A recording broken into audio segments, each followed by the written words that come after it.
18 vite më parë, më 17 shkurt 2008, Kuvendi i Kosovës shpalli një zëri pavarësinë e Kosovës. Në të njëjtën sallë mbahet edhe seanca solemne me pjesëmarrjen e presidentit të Shqipërisë Bajram Begaj dhe Rifat Jasharit. Presidenti Vjosa Osmani theksoi se relativizimi i luftës së ushtrisë çlirimtare të Kosovës minon lirinë dhe paqen, duke nderuar të rënët dhe ish-presidentin Ibrahim Rugova si arkitekt i pavarësisë. Krerët e ushtrisë çlirimtare të Kosovës që sot gjenden në Hag, së bashku me mira luftëtarë të tjerë dhe me mbështetjen e palëkundur të popullit të Kosovës, u ngritën për liri, për dinjitet dhe për të drejtën e patjetërsueshme për të jetuar të lirë në atë dheun e tyre.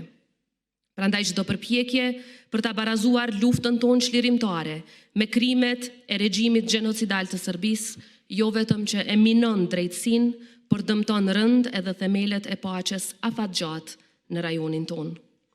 Lufta e UÇK-s ishte shtylla jonë më e fuqishme e rezistencës dhe e shpresës. Kjo e vërtet historike është themel i shtetit tonë dhe nuk mund të zhbëhet nga asnjë përpjekje për rishkrim apo deformim të historisë. Sot më shumë se kurrë e kemi për detyrë të qëndrojmë së bashku. Shqipëria është krah Kosovës. Ky është mesazhi që përsolli presidenti Bajram Begaj gjatë seancës solemne të Kuvendit të Kosovës për 18 vjetorin e pavarësisë. Begaj tha se lufta i shkrerë të UÇK-s, për të cilën prokuria Hagës ka kërkuar 180 vite burg, po përballen me akuza të montuara. Në këtë përvjetor, mendimi ynë shkon tek ata që nuk janë fizikisht mes nesh. Zemrat tona janë me dëshmorët e lirisë aty ku ata prehen. Por sot mendimi ynë është edhe me ata që po përballen me një betejë të vështirë, të padrejtë dhe vendimtare në Hag. Republika e Shqipërisë është me UÇK-n, me komandantët dhe ushtarët e UÇK-s, me qytetarët e Kosovës me dhimbjen dhe zemrimin e tyre.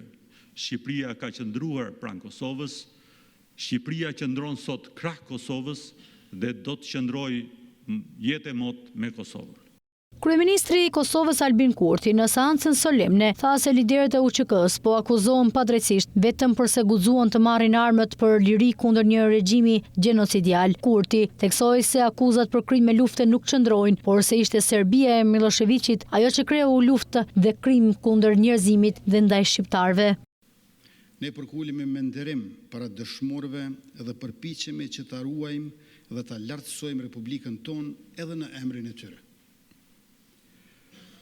Ndërsa kujtojmë datën e shpalljes së Republikës, brengosemi që krerë të ushtrisë shqiptare të Kosovës e të Republikës Kosovës po akuzohen padrejtësisht sepse ata guxuan të marrin armët për liri kundër shtypjes një shekullore dhe kundër një regjimi gjenocidal. Akuzat e prokurorisë speciale në Hag për krime kundër njerëzimit nuk qëndrojnë. Ato nuk marrin parasysh kontekstin historik e politik të luftës sonë çlirimtare, së cilës ja detyrojmë lirinë e sotme.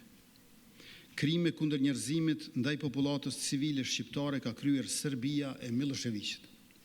Kërcënim për përsëritjen e tyre është sot Serbia e Vučićit. Barazimi mes krerëve të UÇK-s dhe një regjimi gjenocidal është i paqëndrueshëm dhe i papranueshëm për ne.